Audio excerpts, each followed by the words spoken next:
அன்னைக்கு ஒரு பாட்டியை ரொம்ப தூரம் நடந்து போய் பார்த்துட்டு வந்தேன்னு சொன்னீங்களே, அவங்களோட பேர பிள்ளைங்களா இவங்க? ஆமாமா, அந்த பாட்டியை நான் பார்க்க போனப்போ அவங்க படுத்த படுக்கையா இருந்தாங்க. என்னங்க சொல்றீங்க? பாட்டி கிட்ட அன்னைக்கு நீங்க பேசுனீங்களா?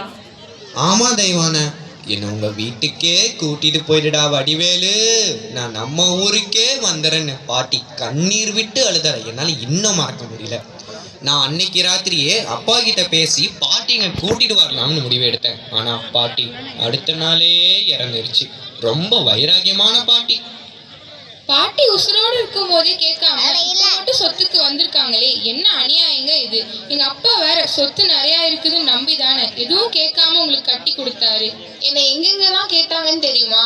என்ன மானமுள்ள பொண்ணு என்ன மருதையில கேட்டாங்க,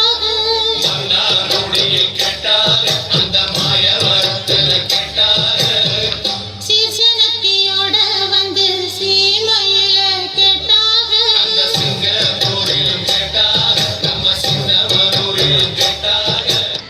அங்க கேட்டாங்க இங்க கேட்டாங்கன்னு சொல்றியே, எவனா உன்னை உள்ளூர்ல கேட்டானா கடைசியில என் தலையில கட்டி வச்சாங்க.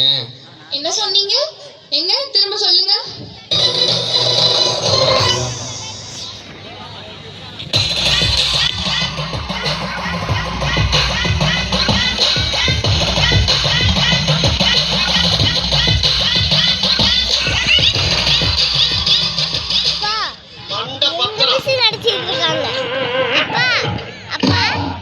இதுக்கு ஒன்றும் குறைச்சல் இல்லை. அதெல்லாம் சரியத்து. அந்த பாட்டி சொத்து நமக்கு எப்படி வந்துச்சு? அதுவா 40-50 வருஷத்துக்கு முன்னாடி என்னாச்சுன்னா தெய்வான,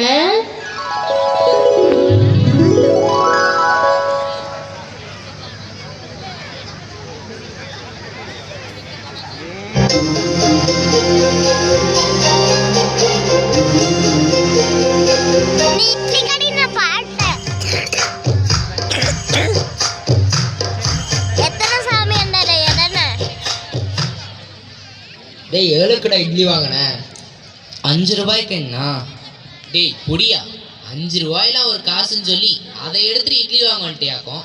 போவேன் கிட்ட. எனக்கு இட்லிக்காராத்தா இங்கே பார்த்தீங்க 50 ரூபா 50 இட்லி கட்டிட்டாங்க. பள்ளிக்கூடம் போகணும்.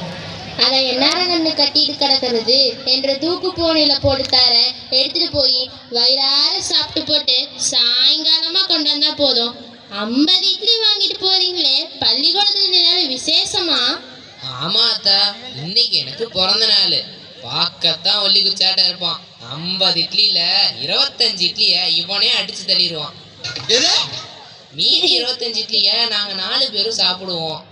இவனுங்க எல்லாம் சேர்ந்து ஆத்தா கடையில புட்டு வாங்கி சாப்பிடலான்னு சொன்னானுங்க. அதான் என் கையங்கிட்ட சொல்லி 50 ரூபா வாங்கியாந்தேன். உனக்கு இன்னைக்கு பிறந்த நாளா கண்ணு? மவராசனா நோயோடு இல்லாம நல்லா இரு சாமி.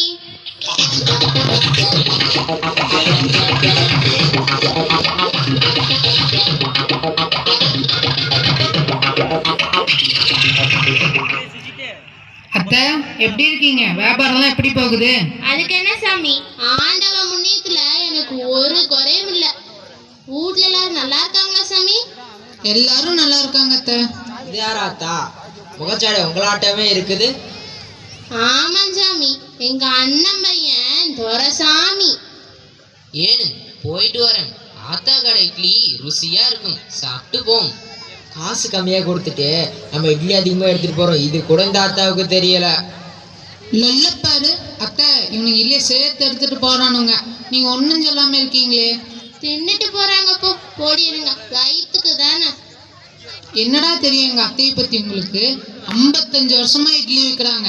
50 பைசாவுக்கு தான் கொடுத்துட்டு இருந்தாங்க. இப்போ விலைவாசியெல்லாம் ஏறி போச்சு. கட்டுப்படி ஆகலின்னு 1 ரூபாய்க்கு கொடுத்துட்டு இருக்கிறாங்க. வெளியூர்ல இருந்தெல்லாம் நிறைய பேர் அத்தையை பார்க்கறதுக்கு வராங்க.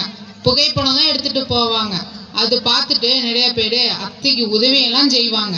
முதலமைச்சர் கையால் விருதெல்லாம் வாங்கியிருக்கிறாங்க. பாவம் அந்த பயலுங்களை ஏன் திட்டுற? இப்படியும் 4 பேர் காசு கொடுக்காமையும் போவாங்க. போயிட்டு போறாங்க போ.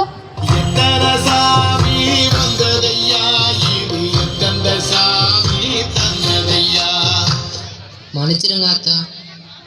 ஏங்கண்ணு, அத்தையை பார்க்கறதுக்கு இவ்வளோ தூரம் வந்திருக்கியே, ஏதாவது முக்கியமான சொல்லியா? ஆமாங்க அத்தை, உங்களுக்கு எங்கள் ஊரில் விவசாய நிலம இருக்குதுல்ல, மாமா போன பின்னாடி நீங்களும் வெள்ளாமல் இருக்கிறதில்ல. அதான் அப்பா உங்ககிட்ட குத்தகைக்கு கேட்டு வர சொல்லி தாட்டி விட்டாரு. அது என்ன சாமி குத்தகைக்கெல்லாம் பேசிக்கிட்டு, நானே உங்களை பார்த்து சொல்லலாம்னு தான் நினைச்சிட்டு இருந்தேன். நிலத்தை உங்க பேர்லயே எழுதி வச்சிடுறேன். எனக்கும் நிலம் பாதுகாப்பா இருக்குது, நிம்மதியா இருக்கும்ல. மறுக்காய் எப்ப தேவைப்படுதோ அப்ப வாங்கிக்கிறேன். வாக்கன்னு சாப்பிடுவியா?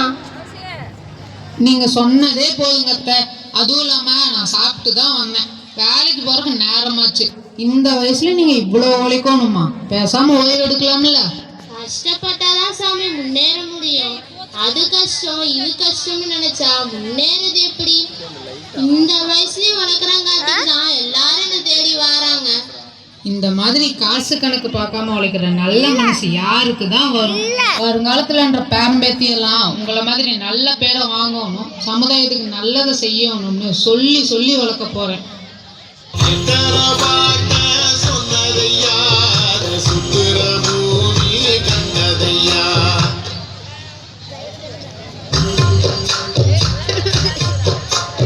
எண்பத்தைந்து வயது கடந்த நிலையிலும் எந்த ஆதரவும் இல்லாமல் தனி மனிதராக உழைத்து வாழும் ஒரு பெண் இவர். விடியற்காலையில் எழுந்து உடல் சோர்வை புறக்கணித்து அடுப்பேற்றி இட்லி சமைப்பதே அவரது தினசரி வாழ்க்கை. அவரது கைகளில் நடுக்கம் இருக்கலாம், ஆனால் மனதில் உறுதி குறைவதில்லை. வயது ஓய்வை கேட்கும் நேரத்தில் கூட பசியோடு நிற்பவர்களை நினைத்து அவர் ஓய்வை தள்ளி போடுகிறார். பல ஆண்டுகளாக